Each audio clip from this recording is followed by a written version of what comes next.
Very good.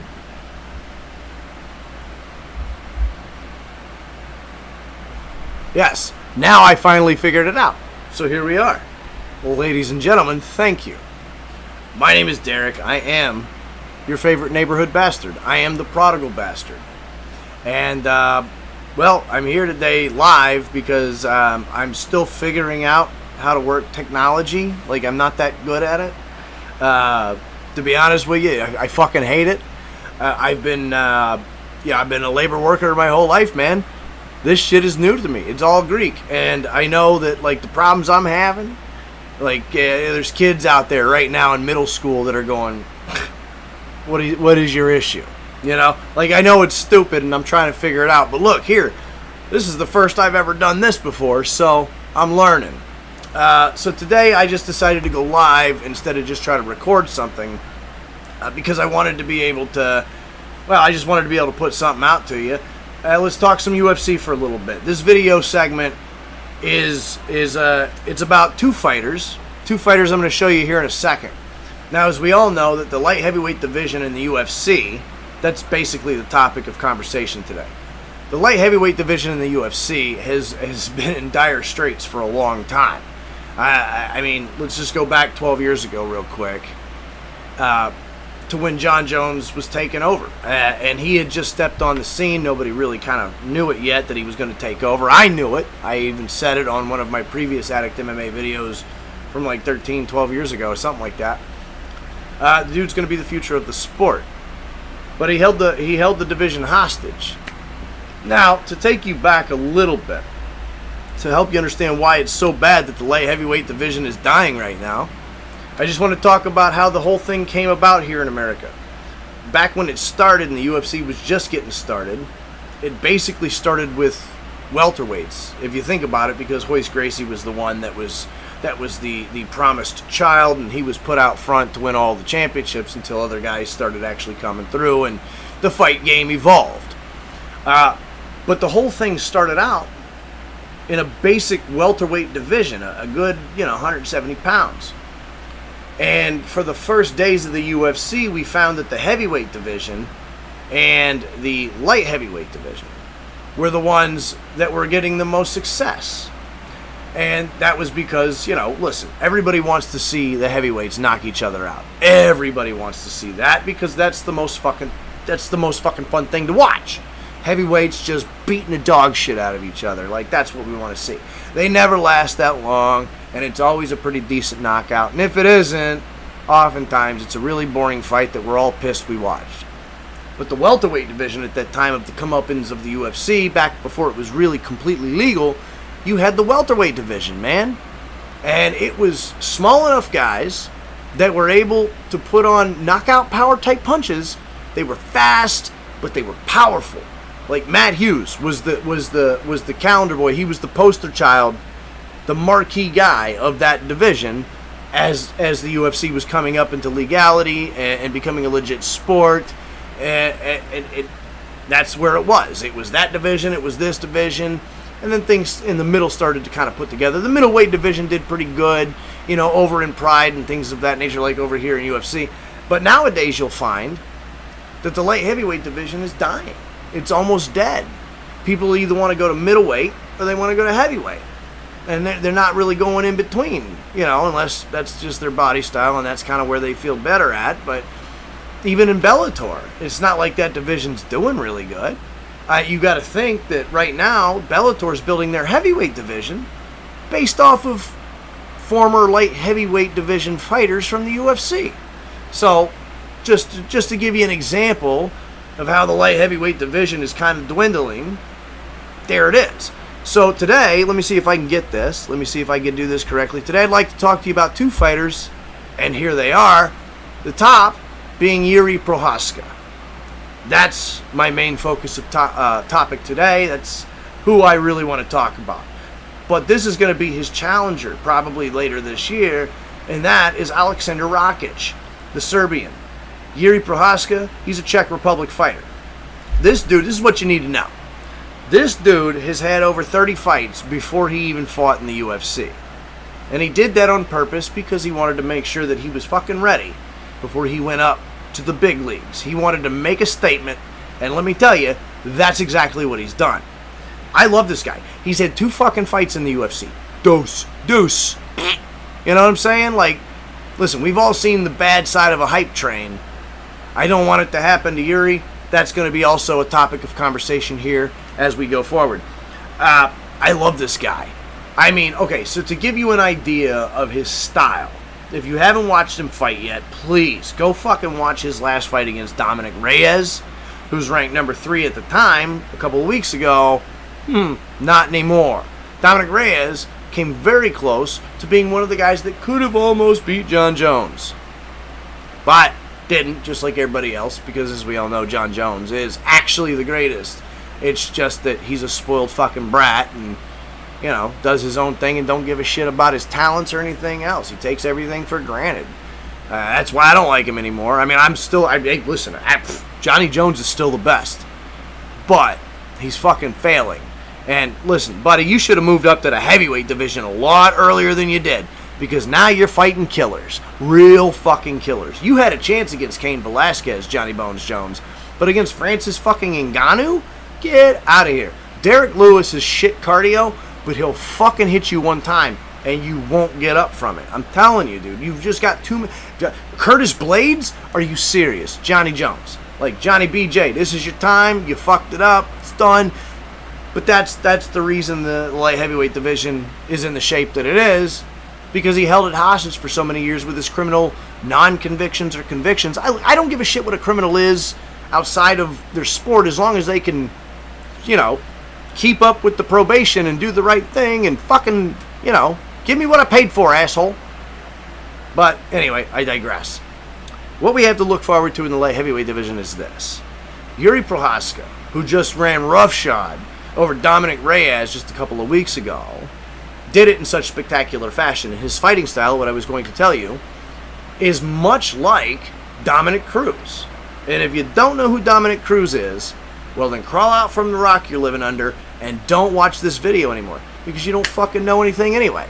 If you don't know who Dominic Cruz is, I don't even want to talk to you, because he's one of the greatest of all time as far as stylistic and intelligence is concerned. Like, Dominic Cruz is an absolute scientist of a fighter. He's a scientific fighter, and he's a lightweight, you know, bantamweight. And Yuri Prochazka is a 205-pound fighter, and he's probably walking in at 220 easy, 215. You know, I mean, he's not walking in at 205. That's a cut weight thing. He's a big dude, 6'3", I believe, 6'2", something like that. And then Rakic is, you know, same height, 6'3", 6'4", something like that. I think Yuri here is about 1 inch shorter, but they're both mammoth people. So this is what the light heavyweight division needs. It needs these 2 guys.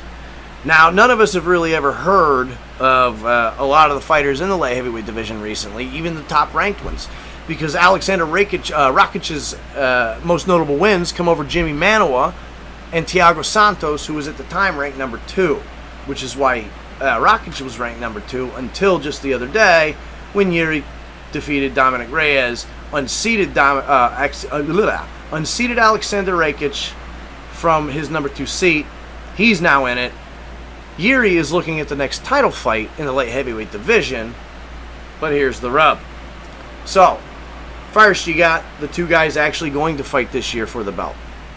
The champ, Jan Blachowicz, and his challenger, we all know him, Glover Teixeira. So, basically, Glover Teixeira and Jan Blachowicz have the same exact fighting style. Same exact. Like, they're both very powerful, very, like, I mean, they basically are hitting like heavyweights, man. They really, really are. They hit like heavyweights. They're very patient fighters. They're kind of boring fighters to watch at times. This championship fight between Glover Teixeira and Jan Blachowicz will not be an interesting fight for any of us to watch. The only interest we have in that outcome is the fact that no matter who wins that fight, it's still going to be stylistically and basically on the same level of grappling, submission, and power. It's going to be the same fighter. Even if it's Jan, even if it's Glover, it doesn't matter who wins. same fighter holds the belt at the end of the day, and those two are scheduled to fight, I think, later in September this year. So, there's no reason for either one of these two guys behind me to wait until next year, 2022, before they get another fight, especially when the light heavyweight division needs action. So, Rakic, I want to say Rakic, it's because of the way his name is spelled, the Rocket, Alexander Rakic, he has called out Jiri Prochazka just the other day and said, this needs to be the fight. This dude unseated me, I'm number 2, why am I not getting the belt next? Why is he? 2 fights, how dare he pass me by? Let him come through me, then we'll see. And I agree with it. And I think it's good for us as a fan, and I think it's good for us as a whole fight community, and it's good for the sport, man. That's what I'm trying to say. It's good for the sport. We need it for that division. If we want that division to live, we can't just ride a hype train and hope that it gets us there.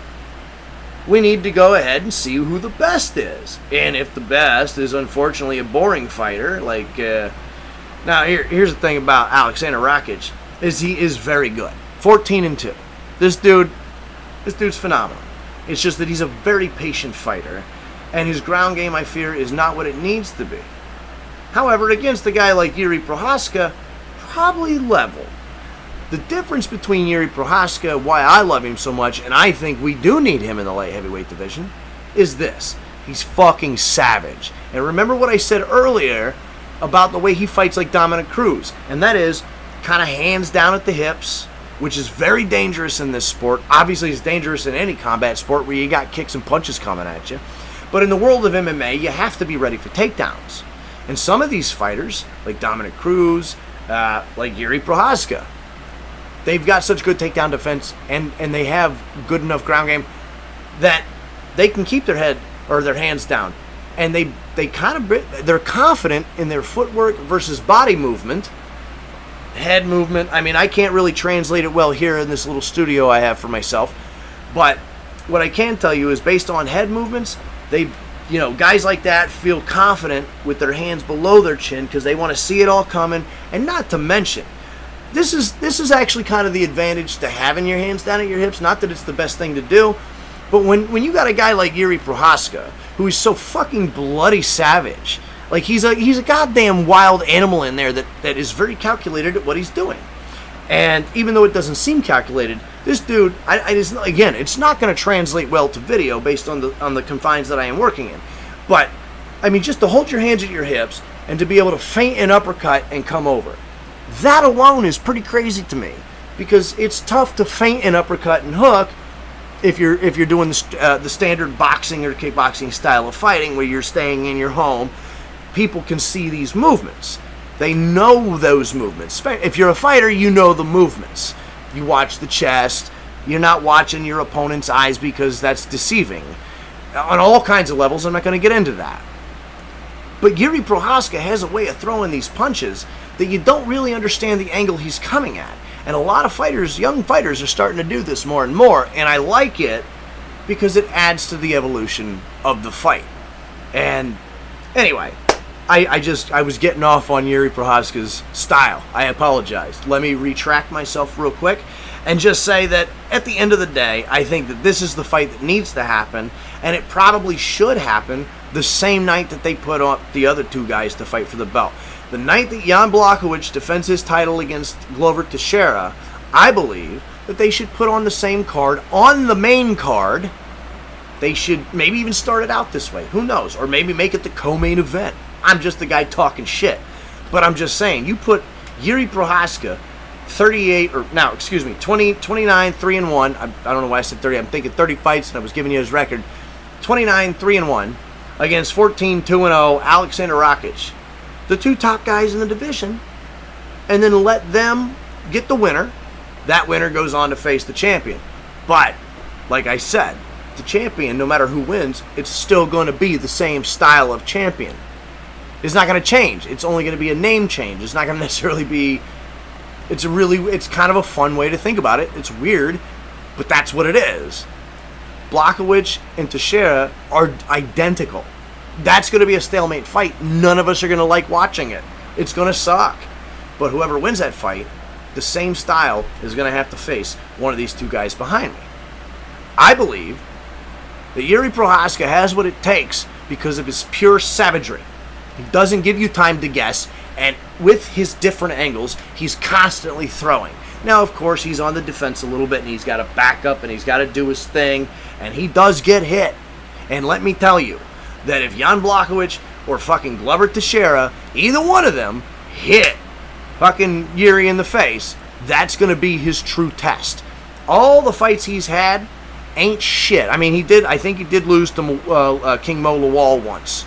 So, there you go. If he's knocked out by the right dude, it can happen. There you go. So, I mean, I think Jiri ends up as champion eventually soon, here in the next year and a half. But he's going to have to go through Alexander Rakic, and it's not going to be an easy fight. And then he's going to have to go through one of the two guys fighting in September this year, and both of them are identical, like I keep saying. I want to reiterate that to you because that's what's important. Two identical fighters fighting for the belt, so the same style exists, the same power, the same submission skills, the same ground ability, the same cardio. All of it. The same boring style. It's all going to hold the belt, no matter what, all throughout this year in the light heavyweight division. So we're looking forward to either this guy winning it all, or this guy being less than boring than the two guys up for the belt this year. So let's just hope these two fight and Jiri wins. I don't know what else to tell you. I appreciate it if you've joined me live. If you didn't, you're going to catch us on replay. I didn't do it for actual live purposes. I'm learning the technology here. So I just know that if I go live, it'll work. So I'll just, whenever I get a chance to figure out other stuff, maybe I won't go live. I don't know, maybe just videos. But until then, don't worry about catching me live. Worry about catching me outside. No, I'm just playing. I'm not a fighter. But anyway, thank you for joining me. And if you watch this video after I'm live, obviously that's when everybody else is going to watch it. Thank you for watching. Remember to click subscribe. Hit the little notification bell. I'm here. I'm going to talk to you about fights and shit. And we're going to go from there. I got a lot of things to talk about. Did you know that they're making Terminators in the UFC? I don't know. We'll talk about that. And Conor McGregor's pretty much done. So there's a lot of things we can talk about. We'll talk again here in the next couple days. I want to thank everybody for joining me. Prodigal Bastard 941 on Instagram. And, of course, the official addictMMA on YouTube. Hit subscribe. Notification bell.